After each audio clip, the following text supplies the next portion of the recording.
la situation de la femme en RDC. Que fait la commission égalité de chance, famille et enfants à l'Assemblée nationale pour améliorer le quotidien des femmes de la RDC?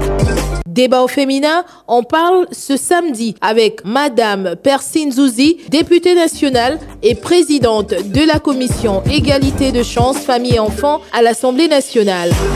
Débat au féminin, c'est tous les samedis après le journal de 13h et dimanche en rediffusion après le journal de 19h.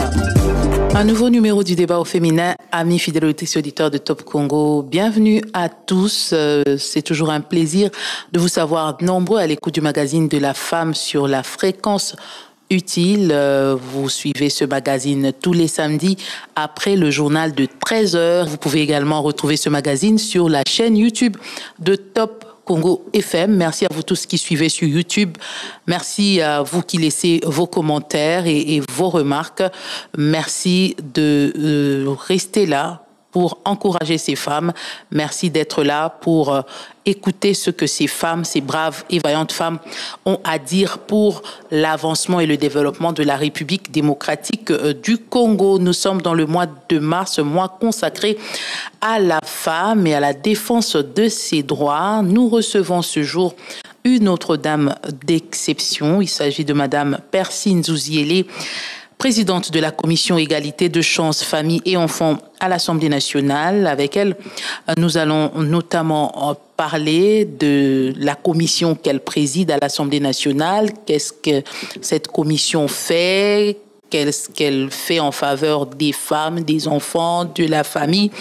Nous n'oublierons pas de placer un mot à l'endroit de ces femmes de l'Est de la République démocratique du Congo qui retiennent notre attention, ces femmes victimes d'abus sexuels, victimes de l'invasion de la République démocratique du Congo par l'armée rwandaise. Elles en souffrent, elles sont déplacées, elles se retrouvent sans abri avec leurs familles, leurs enfants. Nous allons également penser à ces femmes au cours de cette émission et nous parlerons également de la situation de la femme de Matadi, femme et jeune fille de Matadi dans le Congo central. Matadi, pourquoi? Parce que c'est la circonscription électorale de notre invitée, Madame Persine Zouzi. Bienvenue. Merci beaucoup. Bonjour, Madame Mavi. Bonjour. Alors, je le disais, nous sommes en plein mois de mars, mois consacré à la défense des droits de femmes. Le 8 mars, c'était le week-end passé. La journée a été célébrée. Comment vous avez apprécié la célébration de cette journée? Comment la journée s'est passée? Est-ce que les femmes étaient vraiment au cœur de cette célébration? Est-ce que les femmes ont célébré cette journée comme il se doit? Madame Mami, les femmes n'ont pas célébré cette journée comme il se doit. Je tiens à parler à titre personnel. Moi, je n'ai pas célébré cette journée comme il se doit, puisque c'est un 8 mars, pas comme tous les autres. C'est un 8 mars sombre. C'est un 8 mars noir. Vous êtes sans ignorer la situation de l'Est de notre pays. Nous compatissons avec nos sœurs à l'Est de notre pays qui sont victimes d'agressions, qui sont violées tous les jours, tuées, abandonnées à leur propre sort. Voilà pourquoi je dirais que cette journée n'a pas été comme toutes les autres journées de 8 mars. Vous parlez déjà de ces femmes. Quels sont les échos? Vous êtes députée nationale. Quels sont les échos que vous avez de la situation des femmes à l'est du pays? Nous savons tous que les camps des déplacés ont été démantelés. Exactement. À l'entrée de l'armée rwandaise. Les familles qui occupaient ces camps se sont dispersées. Nous avons la même situation des femmes en difficulté dans toutes les parties qui sont occupées par l'armée rwandaise. Qu'est-ce que vous avez comme autre information, peut-être que nous n'avons pas, sur ces femmes à l'est du pays? Comme vous venez de le dire, des camps démontés, les femmes sont laissées sans abri, il y en a qui sont dans la rue, dans les familles d'accueil. On se pose la question, comment elles vivent, les femmes qui sont enceintes, elles accouchent dans quelles conditions, les femmes qui allaitent, les enfants qui naissent dans quelles conditions, est-ce qu'ils reçoivent de soins de santé adéquats, les vaccins, comment est-ce que ça s'est passé? Ce sont des questions que nous nous posons tous, Madame Mami. Comme vous le savez, le couloir humanitaire est très limité, je dirais d'ailleurs fermé. Donc c'est très compliqué en ce moment pour la femme à l'Est. Et la jeune fille, elle est dans quelles conditions? Parce qu'on apprend qu'il y a des viols pratiquement tous les jours. Il y en a qui sont prises comme esclaves sexuels, des hommes armés.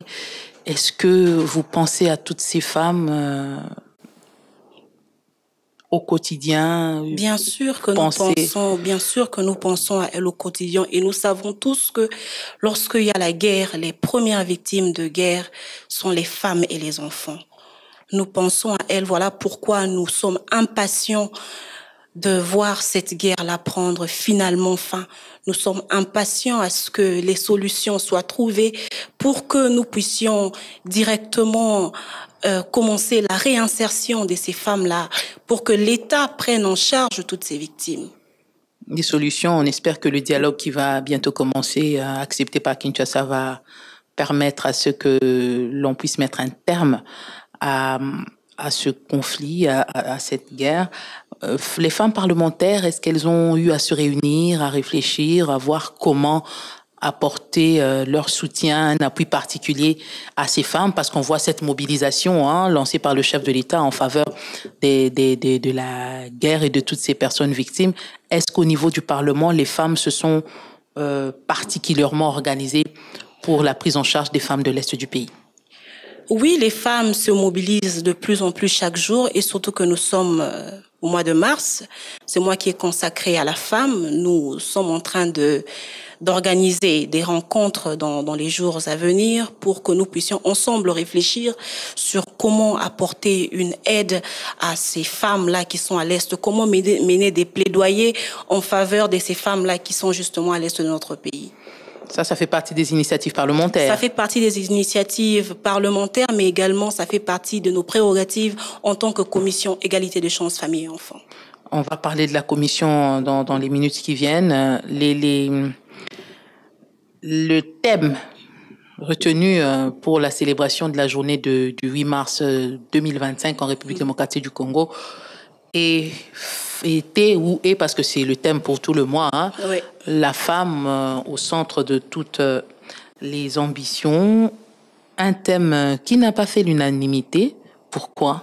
Un très bon thème, je dirais, en temps de paix. Comme je l'ai dit dernièrement dans une de mes interventions sur Top Congo FM, nous aurions souhaité que le thème choisi cette année reflète un peu plus les réalités de notre pays. Que ce soit un terme qui allait mettre en exergue les réalités dont les femmes de notre pays, à l'est de notre pays, font face. Voilà pourquoi il y a eu des réactions tant positives que négatives. Vous auriez voulu, par exemple, que, je ne vous demande pas de nous formuler un thème, mais vous auriez voulu que le thème mette un accent sur les difficultés, les problèmes que rencontrent les femmes ou l'espoir pour cette femme? Le 8 mars n'est pas une simple célébration, comme je l'ai dit. Le 8 mars, c'est une tribune où les femmes peuvent venir parler de leurs problèmes, de leur quotidien, de leurs peurs, de leur réalité, de ce qu'elles traversent. Voilà pourquoi nous avons pensé qu'il aurait été mieux de choisir un thème qui allait mettre en exergue, qui allait faire crier les réalités de l'Est de notre pays. Mais est-ce que les thèmes qu'on choisit chaque année reflètent réellement les réalités de la femme congolaise? Est-ce que ces thèmes-là parlent aux femmes? On a l'impression parfois que ces thèmes-là sont destinés à l'élite féminine. Est-ce que la femme maraîchère se retrouve dans ces thèmes-là?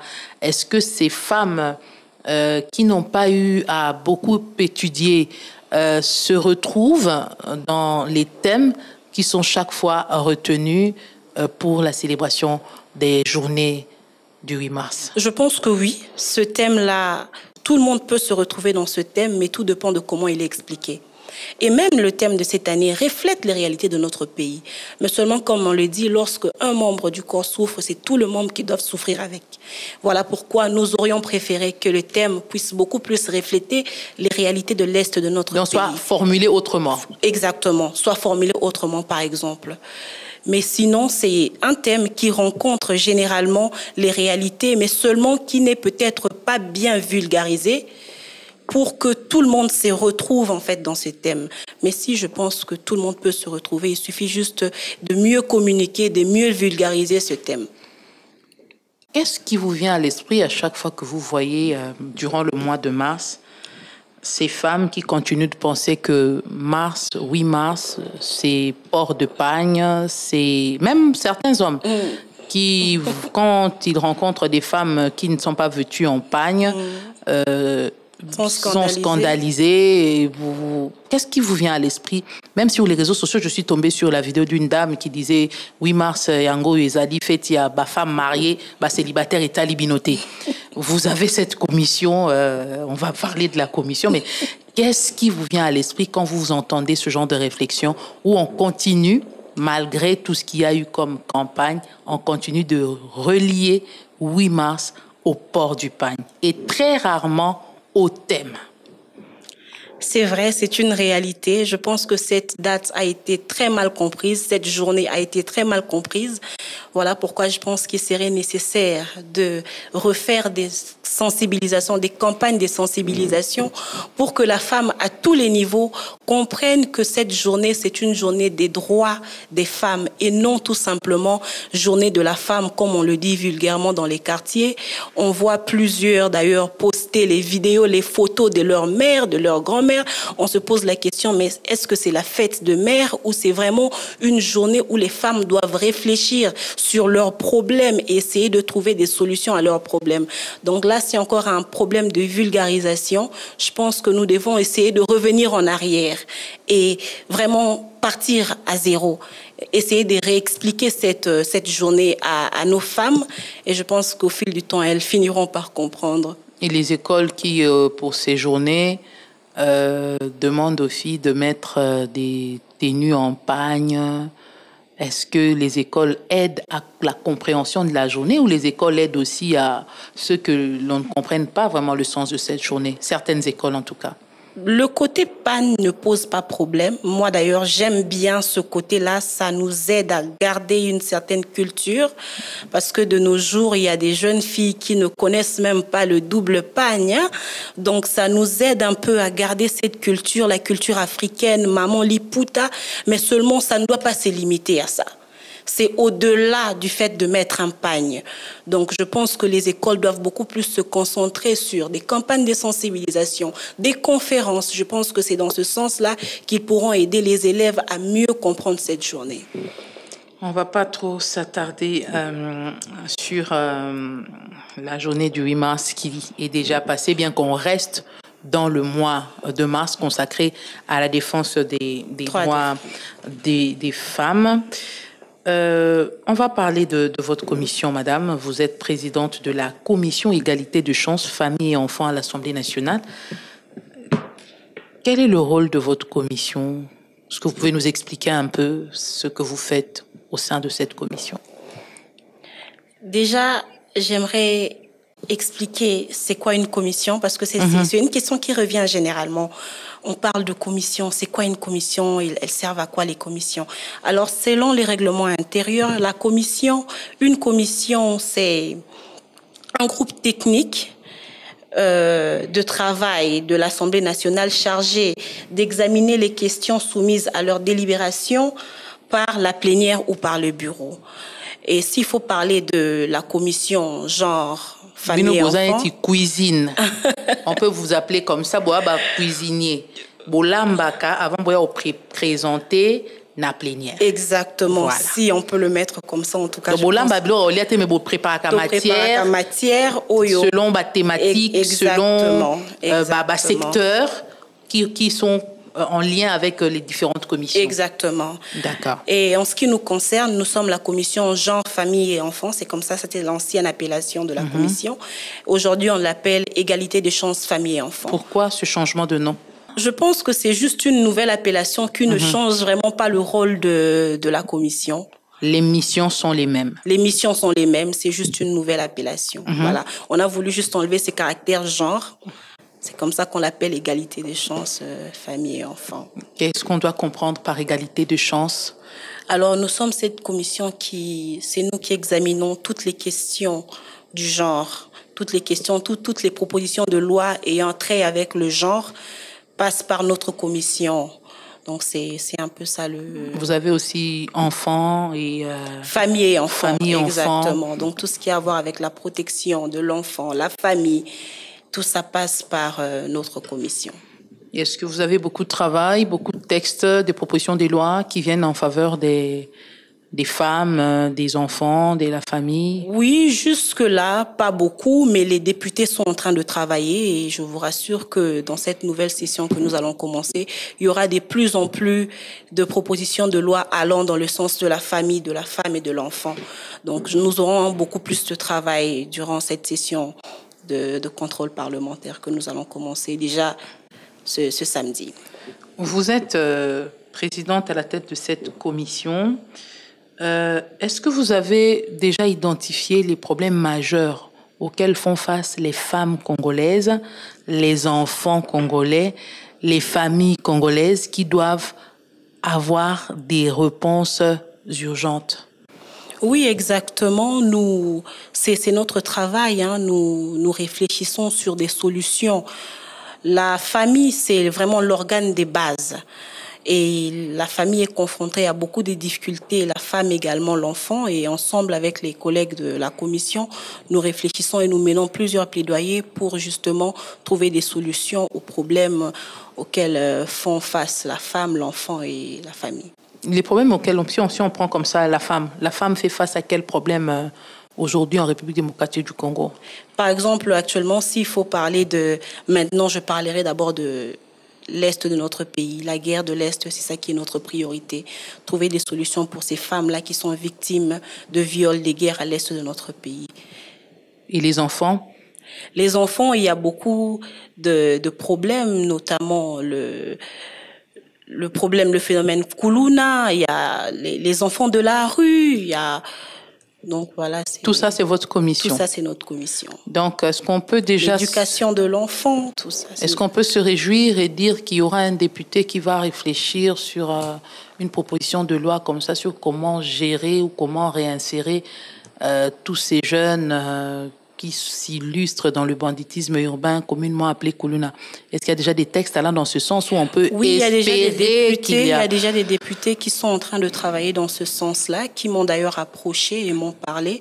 Nous sommes en train de tous travailler ensemble et je pense qu'une fois que nous allons terminer d'examiner ces propositions de loi, vous serez mis au courant. Alors, Madame Percy, on peut déjà dire, comme vous l'avez dit, il y a des initiatives qui vont dans le sens d'enrichir déjà des textes qui existent ou de les modifier pour renforcer le respect des droits des femmes, des enfants. En République démocratique du Congo, vous y travaillez? Oui. Déjà? Déjà. Vous êtes au nombre de combien au sein de cette commission? Y a-t-il que des femmes ou il y a également des hommes? Non, il y a des hommes. Nous avons 5 hommes. Nous sommes au nombre de 24. Donc, nous avons 5 hommes et 19 femmes. Et comment vous faites pour les questions des enfants? On entend souvent parler du Parlement des enfants. Vous travaillez avec le Parlement des enfants ou vous collectez? La commission est subdivisée en 2 sous-commissions.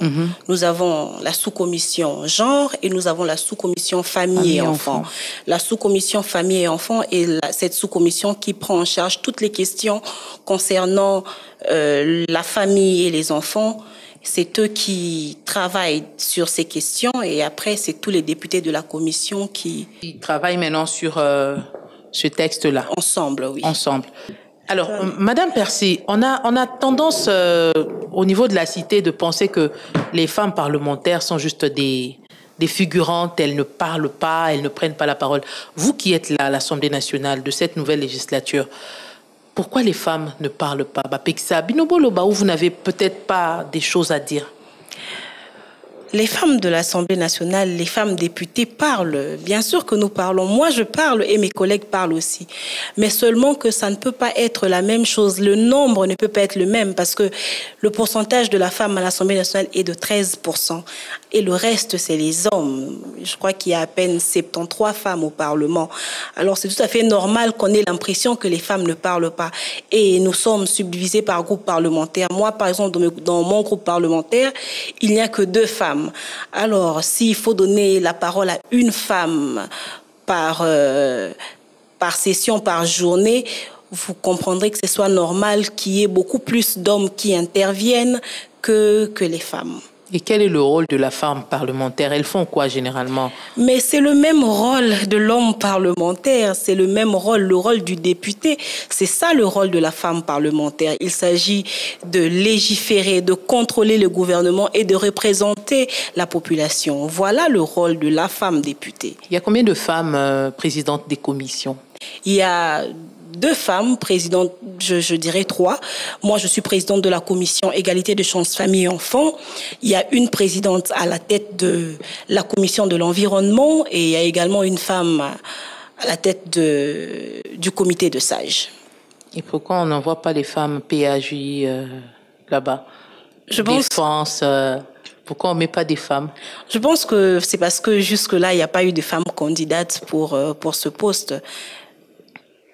Et la lutte de la femme pour la défense de ses droits, qu'est-ce que vous pensez de cette lutte menée jusque-là par la femme congolaise? Est-ce que cette lutte est en train de porter du fruit? Est-ce qu'on voit un changement sur le terrain ou on est en train de stagner? Je tiens d'abord à féliciter toutes les femmes qui luttent pour que la femme soit émancipée. C'est une lutte qui a porté ses fruits et c'est très visible. D'ailleurs, sans vouloir aller très loin, aujourd'hui nous avons une première ministre qui est femme. Tout ça, c'est les fruits de cette lutte.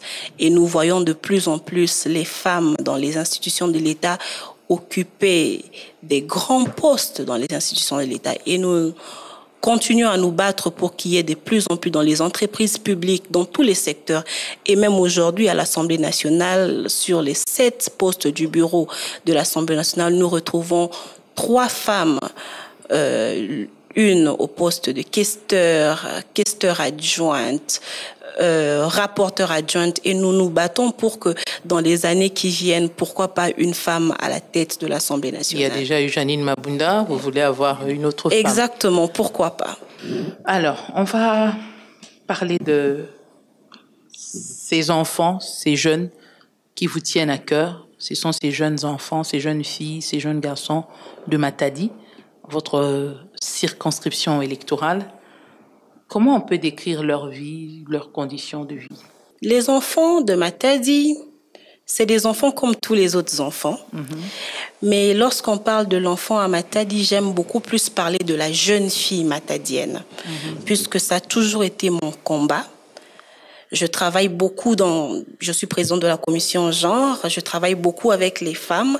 Ce n'est pas qu'on oublie les garçons, mais je travaille beaucoup avec la femme. Et lorsque je vois les enfants à Matadi, j'ai beaucoup plus un fardeau envers les jeunes filles matadiennes qui sont confrontées à un fléau de filles mères. Il y a un sérieux problème d'encadrement de l'enfant dans la ville de Matadi et c'est ce qui conduit à ce phénomène de filles mères. À Matadi, vous pouvez trouver une fille de 12-13 ans qui a déjà un enfant. Et ce n'est pas quelque chose d'étonnant, c'est quelque chose de normal de voir une jeune fille mineure avec 1 ou 2 enfants. Donc voilà un peu la réalité de l'enfant à Matadi. Et les pères de ces enfants sont des mineurs aussi ou c'est des majeurs qu'on n'arrête pas? Peu importe, ça peut être des mineurs, ça peut être des majeurs, que ça soit mineur ou majeur, on n'arrête personne. Généralement, d'ailleurs, les parents préfèrent que ça soit des majeurs puisqu'ils se disent que les majeurs seront quand même capables de prendre soin de leurs enfants. Ça devient comme un phénomène de société. C'est un phénomène de société auquel nous sommes en train de lutter. Parce que un majeur qui va avec un mineur et au point de faire un enfant, c'est considéré vraiment, c'est un viol, qu'on se le dise, c'est un viol, mais c'est vu comme quelque chose de normal. Là, on parle de Matadi parce que vous êtes élu de là. Exactement. Mais est-ce que c'est pas une situation qu'on rencontre un peu partout en République démocratique du Congo, ce phénomène des jeunes filles? Je pense que oui, c'est une situation qu'on rencontre partout, mais un peu plus dans cette partie du pays, dans le Congo central. Est-ce que c'est une particularité de Matadi ou de toute la province du Congo central? Bon, je ne saurais pas parler pour les autres villes. Moi, je parle de Matadi puisque je connais très bien. J'ai grandi là-bas, je suis née là-bas, je connais très bien les réalités de la ville de Matadi. Donc, je peux qu'affirmer pour la ville de Matadi. Est-ce qu'il y a des initiatives au niveau provincial pour endiguer ce phénomène qui quand même détruit la jeunesse? Parce que quand je vois une jeune fille de 12 ans tomber enceinte, donner naissance, elle est enfant, elle donne naissance à un autre enfant, c'est pas la scolarité qui est perturbée, est-ce qu'elle est mature, suffisamment mature pour prendre en charge cet enfant? Comment s'organise même l'éducation de ces enfants qui sont éduqués et élevés par d'autres enfants? Exactement, elles sont abandonnées à leur propre sort. C'est des enfants qui élèvent des enfants et qui sont plus tard obligés de faire des petits commerces pour survivre.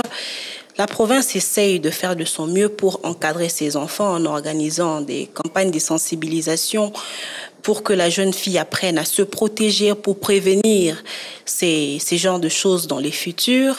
Mais comme je vous l'ai dit auparavant, il y a un sérieux problème d'encadrement. Nous devons fournir beaucoup plus d'efforts dans ce domaine-là qu'on néglige parfois, mais qui est très sérieux. Est-ce qu'au niveau de votre commission, vous pensez à régler ce problème ou à réglementer un peu ce secteur-là pour que l'on ne compte plus autant de filles mères, quand même des très jeunes filles mères comme ça? C'est quand même inquiétant pour la province. Exactement, nous y pensons. Et même moi, je suis aussi présidente d'une fondation La Persévérance. C'est, comme je vous ai dit au début, c'est un fardeau pour moi. Alors, c'est dans ce sens-là que nous organisons généralement des formations pour apprendre à ces jeunes filles des métiers qui leur permettront justement d'élever leurs enfants, de devenir indépendantes, autonomes. Hein, parce que souvent aussi, c'est la pauvreté, le manque qui pousse ces jeunes filles à aller vers les hommes et qui finissent par tomber enceintes. Comment on doit expliquer ça? Elles se prostituent ou ce sont des filles vivant avec leurs parents, mais qui tombent quand même enceintes et les parents ne font rien? Ce n'est pas de prostituées, ce sont des enfants. Généralement, ce sont des enfants qui ne savent pas comment se protéger. Vous savez, nous, les Bakongo, nous sommes très pudiques et ce n'est pas facile pour un parent d'aller vers son enfant pour expliquer à son enfant, voilà comment le corps d'une femme fonctionne. Alors, c'est avec beaucoup d'ignorance que plusieurs partent vers les hommes et voilà, se retrouvent après enceintes et on est obligé de faire face aux conséquences. Les jeunes filles sont très précoces. Est-ce qu'on a essayé de voir un peu à quel âge les jeunes de Matadi se lancent dans la vie sexuelle? Il y a certaines qui sont quand même précoces. À quel âge à peu près? Il y en a qui commencent déjà très mineurs. Hein. Il y en a qui commencent 13, 14. Ça dépend. Ça dépend d'une famille à une autre. Ça dépend d'une jeune fille à une autre. Mais au niveau des écoles, au niveau des églises, on n'en parle pas, on n'en fait pas un cheval de bataille pour récupérer ces jeunes filles, parce que vous venez tantôt de dire des jeunes filles de 12, 13 ans, déjà mères d'un, deux enfants, c'est un fardeau. Comment on n'arrive pas à gérer ce problème? Et toutes les fondations, vous avez parlé de votre fondation, qu'est-ce que vous faites concrètement pour récupérer ces enfants? Des campagnes de sensibilisation, des conférences, expliquer à ces jeunes filles, parce que plusieurs ne comprennent pas l'impact, c'est que ça peut causer avoir un enfant à un jeune âge. Nous organisons comme ça des campagnes pour expliquer à ce jeune fille, pour qu'elle comprenne mieux comment le corps de la femme fonctionne, comment prévenir les grossesses précoces, comment prévenir les grossesses, comment se maintenir. Nous les faisons et nous sommes accompagnés d'autres fondations également. Nous sommes accompagnés des églises aussi qui fournissent des efforts de leur côté aussi pour que justement ces phénomènes se réduisent de plus en plus. Est-ce qu'au niveau du gouvernement provincial, par exemple, il y a aussi des projets ou des programmes qui vont dans le sens de sensibiliser davantage les jeunes. Parce qu'on ne peut pas que focaliser la sensibilisation sur la jeune fille. Ce sont les hommes, les garçons qui mettent enceinte les filles. Exactement. Quand on sensibilise plus la fille et on ne sensibilise pas le garçon, est-ce qu'on a réglé le problème? Je pense que c'est un secteur qu'il faut revoir. C'est un domaine qu'il faut porter beaucoup d'attention pour réencadrer, pour encadrer les jeunes filles et les jeunes garçons. C'est très important. Et les parents, dans tout ça, on n'arrive pas à les sensibiliser. Vous avez tantôt dit que c'est tout à fait normal que l'on trouve une fille de 12 ans enceinte et ses parents trouvent ça normal. Est-ce que, comme c'était avant, un enfant qui tombe enceinte a même peur de l'annoncer à ses parents? Et est-ce que chez vous, dans votre circonscription, c'est tout à fait normal, c'est banalisé? Je pense que on a passé beaucoup de temps à sensibiliser les enfants, les jeunes filles, les jeunes garçons.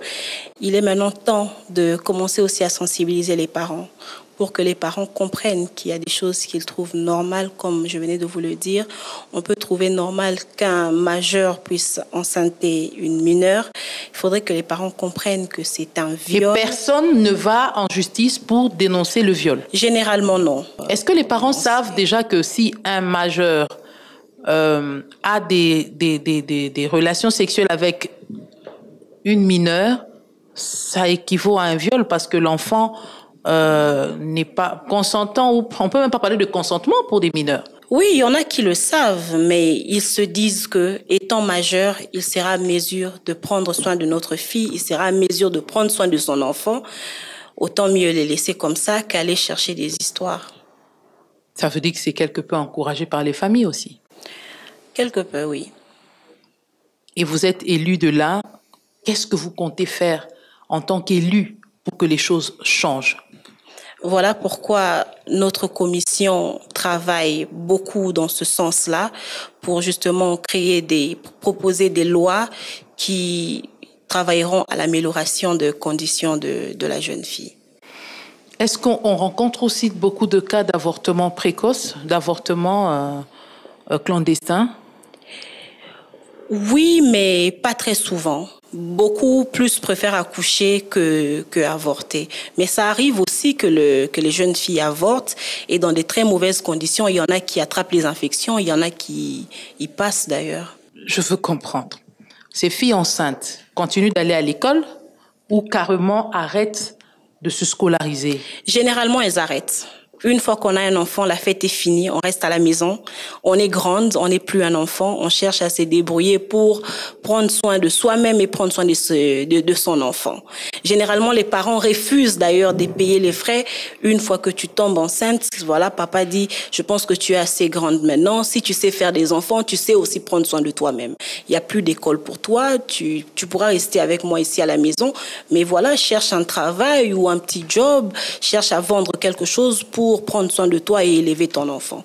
C'est comme ça que ça se passe généralement pour ces filles. Et avec ce phénomène qui a pris de l'ampleur à Matadi, est-ce qu'on peut espérer avoir des jeunes gens, des jeunes filles instruites dans les 10-20 ans? Je l'espère bien, c'est notre cheval de bataille. Si on renverse la tendance. Exactement. Concrètement, qu'est-ce qu'il faut faire pour que les choses changent? Je pense que encadrer les jeunes, créer des emplois, c'est ça le plus grand problème aussi, c'est le chômage. Lorsqu'on n'a rien à faire, la routine, on est à la maison, ces jeunes garçons sont à la maison, ces jeunes filles sont à la maison. Je pense que créer de l'emploi changera vraiment la donne. Comment vous pouvez expliquer que des jeunes filles de 12 ans, de 11 ans, de 13 ans pensent déjà sexualité à leur âge au lieu de penser à leurs études et d'être dans... Est-ce que ce n'est pas aussi les adultes qui exposent les enfants à ces pratiques? Je pense que maintenant, avec la gratuité de l'enseignement, les enfants peuvent de plus en plus rêver de l'école, partir à l'école. Mais avant, il n'y avait que ça, on restait à la maison, personne n'est pensé aller à l'école. Pourquoi? C'est par manque de modèles? Par manque de moyens. Plus les moyens. Plus les moyens. Mais aujourd'hui, avec la gratuité, est-ce on enregistre de moins en moins des filles mères? Non. C'est malheureusement un phénomène qui n'est fait que s'accroître. Il n'y a pas de moins en moins de filles mères. Je pense que c'est un phénomène qui s'accroît tous les jours. Est-ce que vous avez déjà, au niveau de votre caucus des élus du Congo central, évoqué la question pour voir comment vraiment arriver à bout de ce problème? Pas encore. Nous n'avons pas encore eu à discuter de cela. Ça fait maintenant 1 an que nous avons commencé. C'est vrai que nous nous sommes beaucoup plus penchés sur d'autres questions, mais je pense que nous allons l'évoquer dans les jours qui viennent. Mais au niveau local, on a des députés provinciaux, on a les conseillers communaux.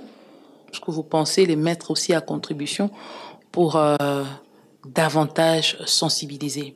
Exactement. Je pense que nous aurons besoin de leur concours pour davantage sensibiliser et finalement trouver un terme à ce fléau. Et pour ce qui est de l'éducation, on sait que peut-être déjà à partir de la 6e primaire, il y a le cours de l'éducation à la vie. On ne donne pas ce cours où les gens n'ont juste pas une éducation sexuelle au niveau même des familles, comme vous venez de le dire. Si ce cours est donné, mais comment il est donné? C'est ça le problème. Est-ce qu'il est donné avec des vraies informations? Est-ce qu'il est donné avec... Je pense que c'est un cours qui est très important pour la jeune fille, éducation à la vie. Mais les enseignants, de leur côté aussi, doivent davantage apprendre pour transmettre à ce jeune fille ce qui est vraiment. Mais est-ce que vous pensez davantage sensibiliser les parents, par exemple? Parce que vous avez dit tantôt qu'il faut maintenant parler aux parents. Et au-delà de la sensibilisation des parents, quand vous rencontrez les jeunes filles que vous rencontrez, quand vous échangez avec elles, quelles sont les informations qu'elles ont, mais qui ne sont pas vraies et qui les poussent à tomber enceinte, par exemple? Bon, généralement, vous allez rencontrer une jeune fille qui vous dira que je sais que mon cycle, je sais que le 14e jour, je sais que le 15e jour, c'est mon mauvais jour. Et après, lorsqu'elle tombe enceinte, elles se disent, mais j'avais bien calculé mes jours, le 15e jour, c'était le mauvais jour. Mais comment il se fait que je suis tombée enceinte? Donc, c'est ce genre des informations erronées qui aussi... détruisent en fait les jeunes filles. La maîtrise des cycles menstruels. La maîtrise des cycles menstruels.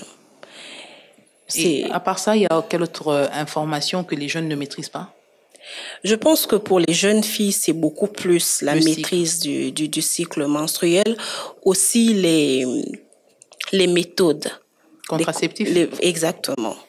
Les méthodes. Déjà, c'est pas très facilement accessible, mais après aussi, il y a la crainte que maman va le savoir, papa va le savoir, donc je pense que c'est ça aussi qui pose problème. Vous avez des jeunes là-bas, pourquoi les jeunes ne recourent pas au préservatif? Qu'est-ce qu'ils vous disent quand vous échangez avec eux? Certainement que vous posez la question à ces filles que vous encadrez, pourquoi n'avoir pas utilisé le préservatif? Qu'est-ce qu'elles vous disent? La plupart sont trop jeunes. Elles sont très jeunes. Elles s'en foutent de comment ça se fait. Ça se fait tout simplement. Elles n'ont pas, elles n'ont pas cette maîtrise de soi. Elles n'ont pas... Ils ne vont déjà pas dans des hôtels? Pas généralement. Parce qu'un enfant de 12 ans, vous n'allez quand même pas laisser un enfant de 12 ans avec un autre de 16 ans. C'est à la maison, oui. Et est-ce qu'on ne rencontre pas beaucoup d'enfants avec des maladies parce que les parents n'ont fait aucun test, aucun dépistage avant de concevoir? Je n'ai jamais été face à un tel cas, mais je pense que c'est une éventualité. Et les cas d'anémie SS, est-ce que vous en rencontrez beaucoup? De plus en plus, oui, puisque ce sont des enfants qui vont sans connaître l'électrophorèse de l'autre, sans même connaître parfois soi-même son électrophorèse. Et on se retrouve avec beaucoup d'enfants AS, beaucoup d'enfants SS, et surtout qu'on n'a pas des hôpitaux adéquats pour cette maladie.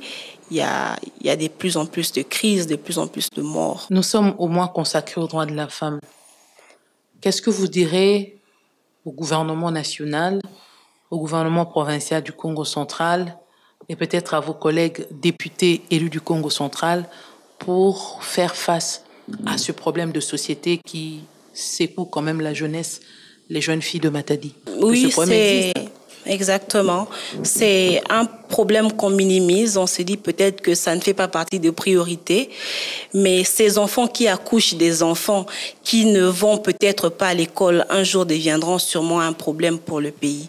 Voilà pourquoi nous devons travailler ensemble davantage pour résoudre ces problèmes. Voilà, comme vous avez dit, dans la sensibilisation, des campagnes de sensibilisation, vulgariser, faire connaître à ces filles comment est-ce que le corps de la femme fonctionne.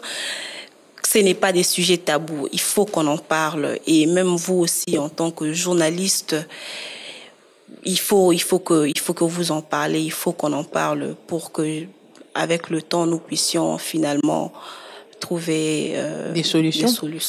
Nous sommes au mois de mars. Est-ce que vous-même, personnellement, vous avez prévu des descentes à Matadi pour aller davantage sensibiliser les jeunes filles, toujours par rapport à ce problème ou par rapport à d'autres questions? Oui, je prévois d'ailleurs une descente déjà la semaine prochaine pour une conférence. C'est des conférences que nous faisons chaque année sur la jeune fille, l'autonomisation de la jeune fille mère. Mm-hmm.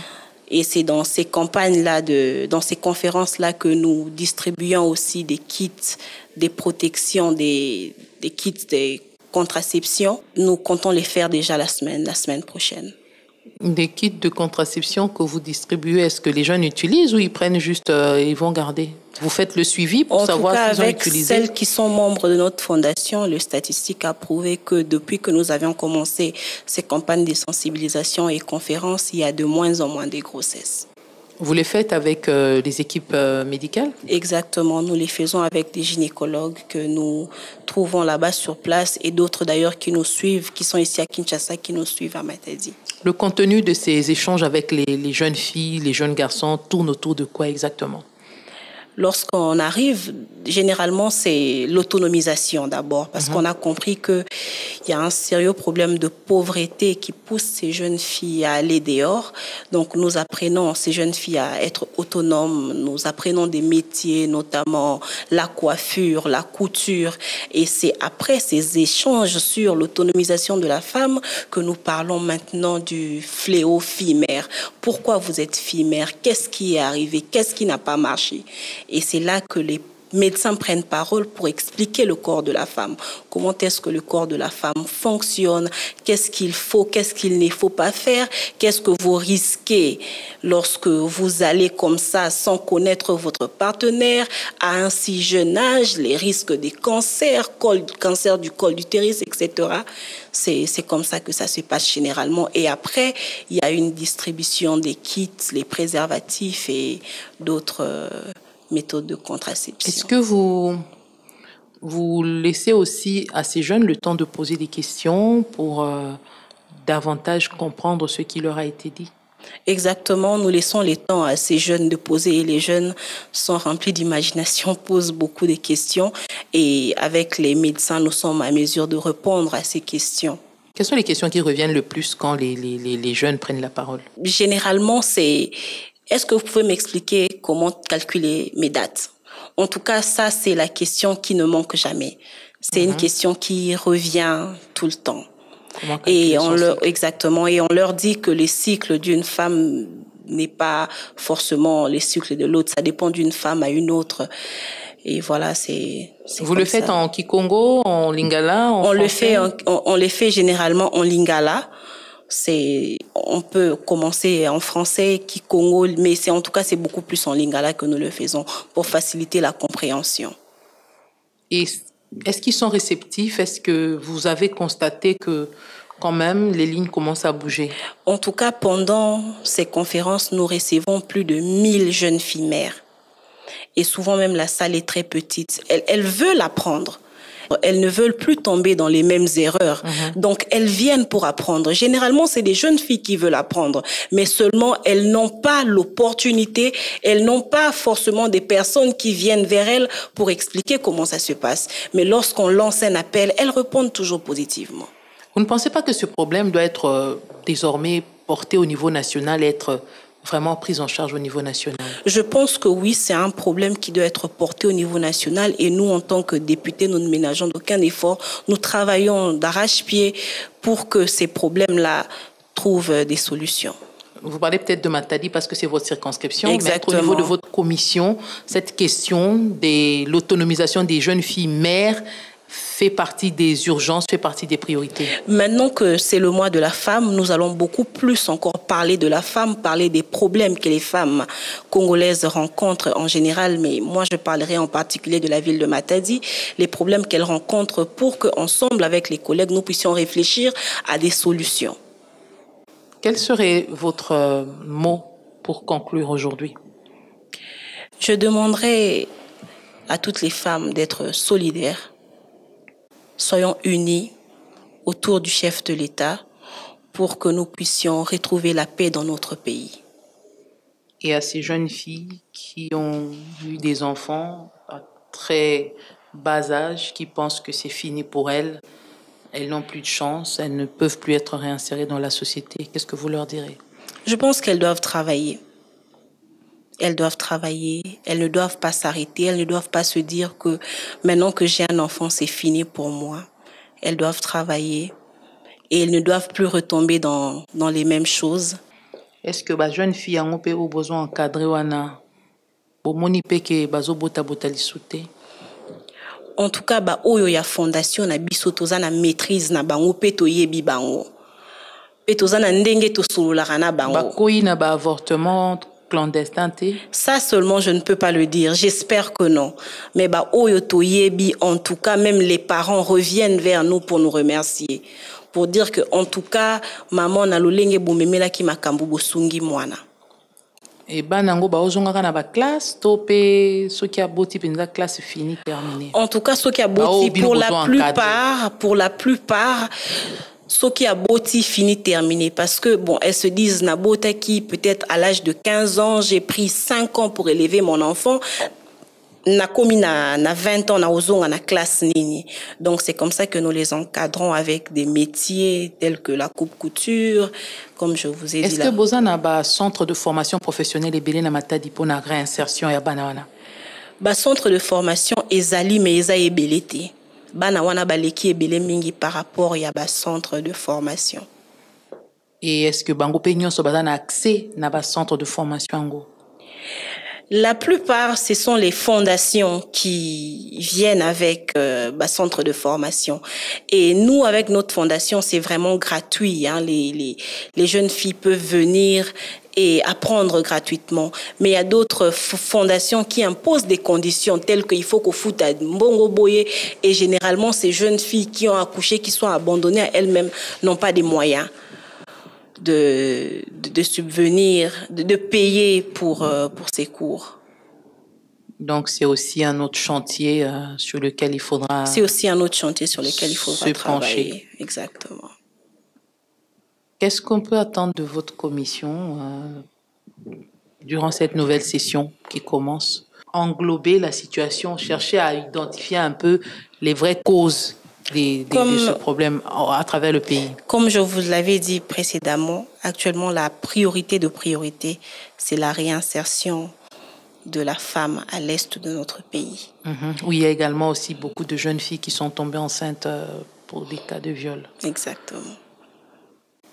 Merci beaucoup, Madame Percy Nzouzi. Je rappelle que vous êtes présidente de la commission égalité de chances, famille et enfants à l'Assemblée nationale. Merci à vous d'avoir répondu à l'invitation du débat au féminin. Merci à Jacques Nzinga qui a mis en onde cette émission, Patrick Mungongo qui a assuré la prise de vue. Merci à Isabelle Mwengo qui nous a aidé dans la préparation, Miguel Mena qui a tout coordonné. Nous allons nous retrouver très prochainement pour un autre numéro. Vous connaissez le rendez-vous, c'est le samedi après le journal de 13h. La rediffusion, c'est le dimanche après le journal de 19h. D'ici là, portez-vous bien. Restez branchés au programme de Top Congo FM. Au revoir.